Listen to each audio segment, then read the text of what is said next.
Welcome back. The delayed primary elections now being held on July 19th are fast approaching.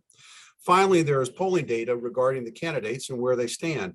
We're going to take a look at the most important races for which there's some data available. Sam, first up is the Democratic primary race for governor. Montgomery County is surprisingly well represented in the field of candidates, and according to the polls, Comptroller Peter Franchot is leading the race with 20%. And despite endorsements from former President Barack Obama, former Department of Labor Secretary Tom Perez, and a council member from Silver Spring and from Montgomery County is lagging behind newcomer Wes Moore. What's your take on the race? I think that Peter has laid a really great foundation for himself as comptroller. He's been all over and throughout the state. People appreciate the job that he's done. Financially, the state is in really good shape, and I think that goes a long way to give him the lead that he has. The Moore campaign, however, is raising money like crazy. His name recognition is increasing throughout the state. The lead that he has, if I recall, is about a 7-point lead with, what do we have, 6 weeks to go? Right. And this is a battle. This is going to be a battle, I think, between those two. Tom Perez also can get going, but he seems to be really behind. And I think in the streets, in the grassroots, that it's going to boil down to Moore and Peter for that race. Well, I think Baltimore County is going to actually come in for Franchot in a big way. He's well known up in the Baltimore region. I'm not sure Wes Moore has that same name recognition. We'll see what happens. Peter, he reminds me of Louis. Peter Franchot reminds me of Louis, because Louis was always out. He was always across the state, talking, asking questions, trying to do things that benefited the voters of the state of Maryland. And I think he's done a great job at that. And I think that's what gives him his lead. I think it's a good identification. Well, and the Louis you're referring to is Louis Goldstein, who was both the long-term comptroller of the state of Maryland. Laurie, in the Republican race to succeed two-term Republican Governor Larry Hogan, Delegate Dan Cox and former Commerce Secretary Kelly Schultz are in a statistical dead heat. What's up there? You know, this is a reason that it's very important for Republicans to come out and vote at the primary, because this is a very close race. And they're both very different candidates. Cox is a Trump supporter, and Kelly Schultz is represented. She's really got the power of the Hogan administration and behind her. So she is a more moderate candidate. Dan Cox is, he's endorsed by President Trump. Very different candidates. And it's going to be interesting to see what Republicans will choose, because, the other day, it's hard to find any debates between the two. It looks like Kelly Schultz is usually not choosing to be in debates with Dan Cox. However, they were in a forum this week, and it was the Bethesda magazine, and she was asked about the January 6th unfortunate situation that happened, and she did acknowledge. She said it was an insurrection, and I think most Republicans would not like that. Like to hear her call that event an insurrection when the FBI has said no, it's not. That's not what it was. So I think she needs to do some things to appeal to all Republicans. Same with Dan Cox. He needs to work on appealing to the more moderate candidates, more moderate voters in the Republican Party. It'll be very interesting. So, Laurie, let me ask you, don't you think that Republicans are kind of over Trump? I mean, that Trump has lost his hold on the party. Isn't that what this election? I don't know if it's a hold. I think a lot of Republicans are now saying, "Oh, I didn't like Trump, but I sure did like everything he did, and I wish we could be back in that, situation with the economy that we had back then, with lower prices on our gas."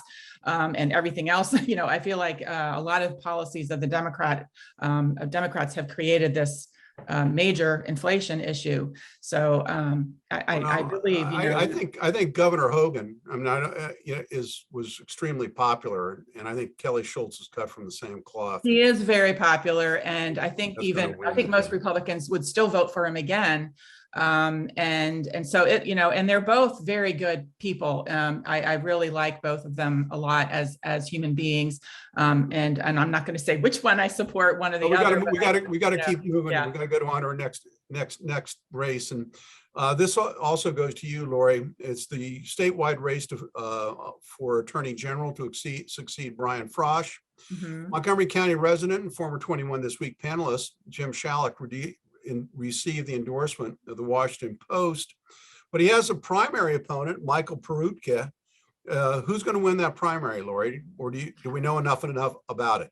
I think Jim Shalek will win. I was looking at the League of Women Voters Guide, which came out. Most of us should have received it in the mail this week. And Jim Shalek completed his forms that you're requested to fill out to be in this mailing, and Michael Perutka didn't do it. So I can't really tell you much about him. I've heard of him before, but Jim Shalek has really been around for a long time. He was the Board of Elections president for Montgomery County. He wants to be tough on crime. He supports the police. A lot of the things that I think most voters want. His platform is very good. So I think that he will get through the primary. Thanks.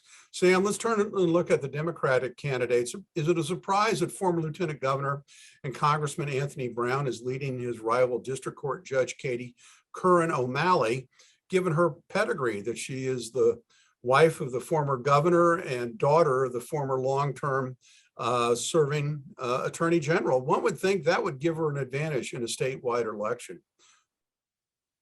I think Anthony Brown's exposure as Lieutenant Governor and his involvement in healthcare and his leadership in Congress goes a long way. And he's known throughout the state, within key markets that influence the election. He's been in the lead ever since he announced. And I think that has held through. In some parts of the state, just the identification with O'Malley is not exactly a winner. So will it turn? I mean, a lot of times these elections turn on jurisdictions. Anthony Brown is from Prince George's County. District Court Judge O'Malley is from Baltimore and Baltimore County. Is it going to be a race between the two counties? Is that what it's going to shape up to be? Well, I think you have 5 major jurisdictions involved, plus, growing populations in Southern Maryland as well. And I think that really will determine the race. Anthony Brown obviously is going to be very, very strong in Prince George's County. I don't know what the statistics are, but I know he gets support in Montgomery. He'll have support in Baltimore City as well. And I think her stronghold might be just Howard County. I think Anne Arundel also will favor Anthony Brown. I think Anthony is going to win. Okay. Sam, I want to stay with you. And you mentioned earlier long-serving comptroller Louis Goldstein. And it's a mystery to me that there are only 2 Democrats running in the election for the comptroller's race. And the Republican candidate is unopposed. I mean, this position is one of the 3 most important elected positions in the state. And that said, State Delegate Brooke Learman is leading Bowie Mayor Timothy Adams.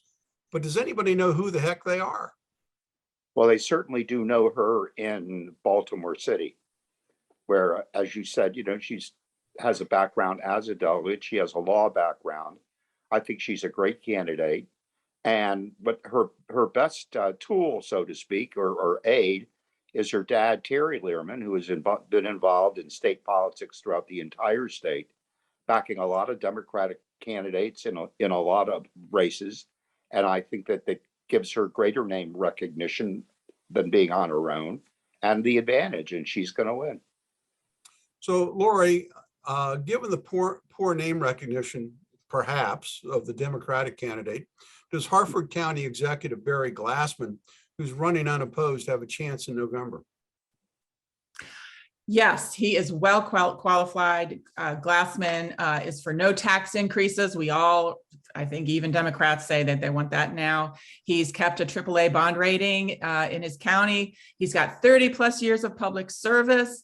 He's also got experience at the legislative side. He was a state delegate and a state senator and a council member. He's really done it all. So he is well qualified. He's also been chosen in bipartisan fashion to head the Maryland Association of Counties. So he's a really great candidate, and I really hope he gets elected.